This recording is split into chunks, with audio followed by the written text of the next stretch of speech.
There are also celestial bodies, and bodies terrestrial. But the glory of the celestial is one, and the glory of the terrestrial is another.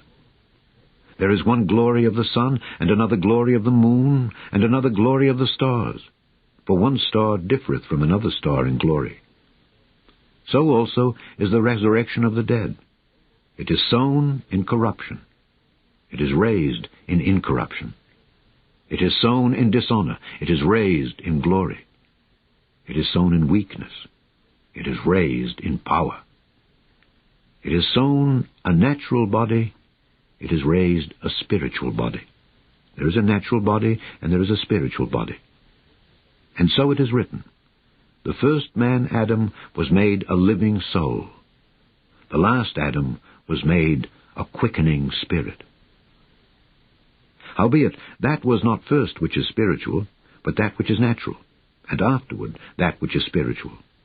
The first man is of the earth, earthy. The second man is the Lord from heaven. As is the earthy, such are they also that are earthy. And as is the heavenly, such are they also that are heavenly. And as we have borne the image of the earthy, we shall also bear the image of the heavenly. Now this I say, brethren, that flesh and blood cannot inherit the kingdom of God. Neither doth corruption inherit incorruption. Behold, I show you a mystery. We shall not all sleep, but we shall all be changed. In a moment, in the twinkling of an eye, at the last trump. For the trumpet shall sound, and the dead shall be raised incorruptible, and we shall be changed.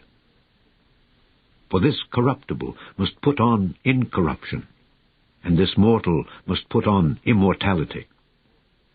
So when this corruptible shall have put on incorruption, and this mortal shall have put on immortality, then shall be brought to pass the saying that is written, Death is swallowed up in victory.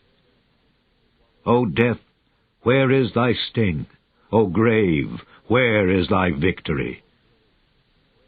The sting of death is sin, and the strength of sin is the law.